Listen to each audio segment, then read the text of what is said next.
மாணவர்கள் அனைவருக்கும் வணக்கம். 4ஆம் வகுப்பு தமிழ் 3ஆம் பருவம் பாடம் 3 காட்டுக்குள்ளே பாட்டுப் போட்டி. காடே அமைதியாக இருந்தது. சேவல் ஒன்று தயங்கியபடி வந்தது. சற்றும் முற்றும் பார்த்தது. யாராவது பார்க்கிறார்களா என நோட்டமிட்டது. உடனே கொக்கோ கொக்கரகோக்கோ கொக்கோ கொக்கரகோக்கோ என ராகம் போட்டு பாடியது. திடீரென சிரிப்பொலி ஒன்று கேட்டது. யார் சிரித்தது? நான் தான், மேலே இருக்கேன் பாரு. என்ன பாட்டு பலமா இருக்கு? என்ன விசேஷம் என்று குரங்கு ஒன்று மேலிருந்து கேட்டது. நாளைக்கு காட்டுல நடக்க போட்டிக்கு பாடி பயிற்சி எடுக்கிறேன்.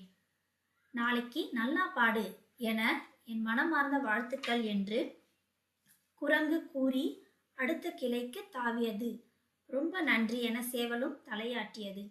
மறுநாள் போட்டியில் கலந்து கொள்ள அனைத்து விலங்குகளும் ஒன்று கூடின. குருவி மேடைக்கு வந்தது.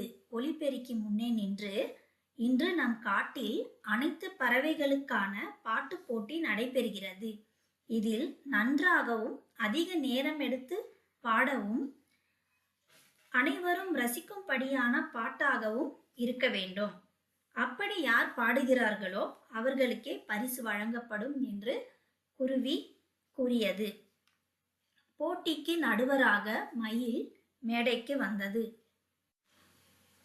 முதலில் பாட மைனாவை அழைக்கிறேன். பிக் பிக் பிக் பிக் பிக் பிக் என்று 5 நிமிடங்கள் பாடியது மைனா. அதற்குள் தொண்டை கட்டிவிட்டது. நல்லா பாடினீங்க, போதும். அடுத்த போட்டியாளராக கிளி கீ கீ கீ கீ கீ கீ என்று தலையை நீட்டி நீட்டி பாடியது கிளியரசன். பாடலை கேட்ட சில விலங்குகள் எழுந்து ஆட்டம் போட ஆரம்பித்தன. 10 நிமிடங்கள் தொடர்ந்து பாடிய கிளிக்கு மூச்சு முட்டியது. அடுத்த போட்டியாளராக சேவல்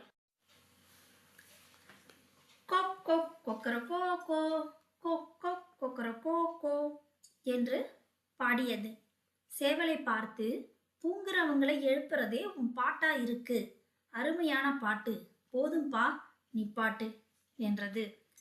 அடுத்து பரபரவென இறகைகளை அடித்தபடி மேடை ஏறியது கழுகு. கௌ கௌ கௌ கௌ கௌ கௌ என்று காடெங்கும் எதிரொலித்தபடி பாட்டு பாடியது கழுகு. மான்குட்டிகள் பயந்து ஓடிவிட்டன. சில பயத்தில் அழுதன. இதை பார்த்து சிரித்தது யானை. இப்போ பாட போறது நம்ம கொக்கு. கர்கர் கர்கர் கர்கர் என்று 2 முறை ராகம் போட்டு இழுத்தது. கூட்டத்தில் ஒரே கூச்சல்.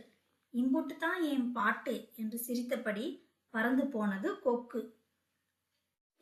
குயில் மேடைக்கு வந்தது. உற்சாகமா எல்லாரும் எழுந்து நின்று கைகளை தட்டின. கூக்கூ கூக்கூ கூக்கூ என்று குயிலின் பாட்டிற்கு மொத்த கூட்டமும் எழுந்து ஆடியது.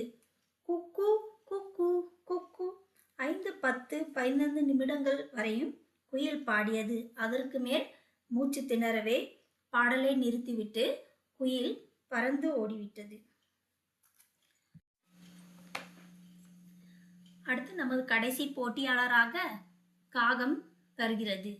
நீங்கெல்லாம் பாடலன்னு யார் கேட்டா என வம்புக்கு இழுத்தது நாரை. காகம் எதையும் கேட்டு தயங்கி நிற்காமல் மேடையில் துணிச்சலாய் காக்கா காக்கா காக்கா காக்கா என ஸ்ருதியோடு தொடர்ந்து அரை மணி நேரத்திற்கு பாடியது.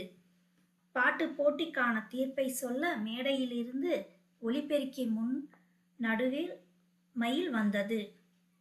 காகம் விடாமுயற்சியோடு பாடுச்சு. முயற்சியும் பயிற்சியும் இருந்தா எல்லாரும் பாட முடியும். காகத்திற்கு முதல் பரிசு வழங்கி பாட்டு ராணி பட்டத்தை வழங்குகிறேன். காட்டில் எல்லா விலங்குகளும் இதை ஆமோதித்தன. ஆஹா, நல்ல தீர்ப்பு என்று ஒற்றுமையாய் குரல் எழுப்பின. அனைவருக்கும் நன்றி கூறி மேடையிலிருந்து பறந்து சென்றது காகம். விடாமுயற்சியும் தன்னம்பிக்கையும் இருந்தால் அனைத்திலும் வெற்றி பெறலாம். நன்றி, வணக்கம்.